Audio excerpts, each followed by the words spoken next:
परमेश्वर के प्रिय बच्चों, प्रभु का वचन कहता है कि वो जो सर्वशक्तिमान परमेश्वर है, जो समर्थी है, जो पावरफुल है, जो कुछ हम उससे मांग रहे हैं, प्रार्थनाएं कर रहे हैं, विनतियां कर रहे हैं, कहता वो हमारे मांगने से कई हजार गुना हमें दे सकता है उस सामर्थ्य के द्वारा जो हम में कार्य करती है। मतलब आपकी सोच से बढ़कर परमेश्वर आपको देगा। हालेलुया। परमेश्वर आपकी सोच से बढ़ के आपको देगा। परमेश्वर की सोच कितनी अच्छी है। कहता कि जो कुछ तुम मांग रहे हो, जो कुछ तुम अपने पिता से प्रार्थना कर रहे हो, जो कुछ तुम विनतियां कर रहे हो, कहते वो इतना दयालु है, इतना सामर्थी है, इतना पावरफुल है कि जो कुछ तुम मांग रहे हो ना, उससे भी कई हजार गुना वो तुम्हें ज्यादा देने की ताकत रखता है और वो तुम्हें देगा। हालेलुया। उस सामर्थ्य के द्वारा जो हम में कार्य करती है, जो हम में काम करती है। कौन सी सामर्थ्य? मतलब हमारे अंदर जो परमेश्वर का आत्मा है, हमारे अंदर जो परमेश्वर का डर है, हमारे अंदर जो परमेश्वर की हजूरी और वचन है, उसके माध्यम से वो परमेश्वर तुम्हें कहीं अधिक गुना आशीषित करना चाहता है और करेगा। अब इस चीज का कनेक्शन कहां पे जुड़ा है? सामर्थ्य के साथ, परमेश्वर के साथ। क्या तुम्हें लगता है कि तुम्हारा परमेश्वर जिससे तुम प्रार्थनाएं करते हो, यदि तुम सिर्फ घर मांग रहे तो वो तुम्हें घर ही देगा? नहीं, वो उस घर में यूज होने वाली सारी चीजें भी मुहैया करेगा। जिस परमेश्वर से तुम बाइक मांग रहे हो, क्या वो तुम्हें अकेली बाइक ही दे देगा?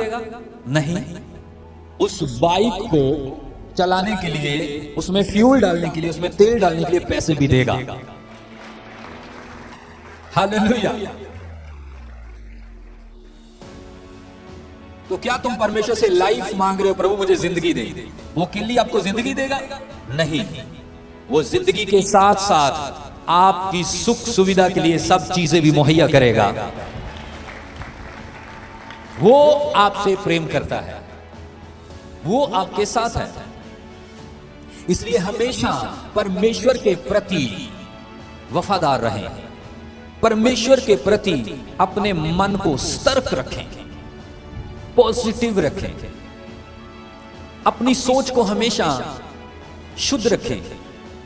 परमेश्वर आपको अनदेखा कभी नहीं करता, ना करेगा, क्योंकि परमेश्वर, बेटा इसकी आवाज खोलो, मेरे फोन की आवाज खोलो, ठीक है? क्योंकि परमेश्वर इतना दया का धनी है। अगर मैं आज आपको गहरा थोड़ा सा लेके जाऊं तो आप समझ जाओगे। आज क्या है? प्रभु भोज। तो प्रभु भोज में हम क्या करते हैं? यीशु मसीह की कुर्बानी को स्मरण करते हैं, याद करते हैं कि यीशु मसीह तीसरे दिन मुर्दों में से जी उठा। यीशु मसीह ने हमारी खातिर क्रूस पे जान दी, कोड़े खाए, मार खाई, तो पिता ने उसे हमारे गुनाहों के लिए कुर्बान कर दिया, क्रूस पे चढ़ा दिया। यदि पिता मतलब परमेश्वर यहोवा सृष्टि का रचता अगर अपने पुत्र को, जब हम पाप में थे, जब हम पापी थे, जब हम परमेश्वर को जानते भी नहीं थे, तभी उसने इस संसार के लिए अपने प्रिय पुत्र को, निर्दोष और पवित्र पुत्र को, हमारे लिए निष्कलंक पुत्र को कुर्बान कर दिया, हमारे लिए दे दिया। मतलब हमारे गुनाहों के लिए यदि उसने दे दिया, वो इतना दयालु है। कब दिया? जब हम बेवफा थे, पाप में थे, गंदगी में थे, शराबों में थे, अपनी इच्छाओं को पूरा करते थे, तभी अगर परमेश्वर ने हमसे प्रेम करके इतनी अनमोल चीज हमारे लिए कुर्बान कर दी, तो अब जब तुम उसके हो गए हो, उसकी सामर्थ आपके अंदर काम करती है, यीशु मसीह का वचन, उसका आत्मा यदि आपके अंदर रहता है, तो तब आप धर्मी बनने के बाद जब आप अब पिता के सामने जाके कुछ मांग रहे हो, तो पिता उस समय की बात कर रहा है कि अब मैं उससे भी कई गुना तुम्हारे लिए कर नहीं सकता। क्या मैं तुम्हें दे नहीं सकता? हां, दे सकता है, करता है। बाइबल इस चीज का बयान करती है, बाइबल इस चीज को बताता है वचन कि ऐसा हुआ है।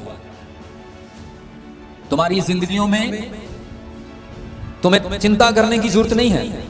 तुम्हें हमेशा अपने आप को परमेश्वर के प्रति वफादार रखना, अपने आप को विश्वास में रखना। परमेश्वर से तुम्हारा रिलेशन, तुम्हारा रिश्ता सबसे ज्यादा करीब होना चाहिए। किसी भाई से, बहन से, बच्चों से, हर चीज से संसार की तुम्हारा रिश्ता, तुम्हारा प्रेम परमेश्वर से ज्यादा होना चाहिए। और फिर उसके बाद तुम देखो परमेश्वर, जब तुम प्रार्थना करोगे, तुम्हारी प्रार्थनाओं में परमेश्वर कैसे कार्य करता है, कैसे परमेश्वर तुम्हें वो सब कुछ देगा। अब लिंक कहां पे जुड़ा है कि हमें परमेश्वर की सामर्थ में रहना है। सामर्थ मतलब परमेश्वर के संपर्क में, परमेश्वर की इच्छा में, परमेश्वर की करीबी में, उसके वर्ड में, उसके वचन में हमें बने रहना है। घबराना नहीं, परेशान नहीं होना, चिंता नहीं करनी, परवाह नहीं करनी।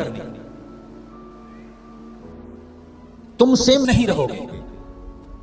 परमेश्वर आपकी प्रार्थनाओं को सुनता है और उन्हें अपने क्षमादान में रख लेता है। आपके आंसुओं को देखता है, उठाता है, क्षमादान में रख लेता है, क्योंकि वक्त आने पर वो सूद समेत आपको वापस भेजेगा जवाब देके। हालेलुया। पर गड़बड़ कहां होती है? जब कहते हैं हम तुरंत नहीं। परमेश्वर, आपको लग रहा है कि तुरंत नहीं, परमेश्वर को नहीं लग रहा। आपको तुरंत लग रहा है कि तुरंत होना चाहिए, नहीं, परमेश्वर को नहीं लग रहा। जो चीज परमेश्वर की निगाह में तुरंत नहीं लग रही, तो आपको उससे, उस चीज को लेकर परमेश्वर से झगड़ा नहीं करना, उस चीज को लेके परमेश्वर से दूर नहीं जाना, क्योंकि परमेश्वर का टाइम सबसे बेस्ट होता है। God's time is the best time.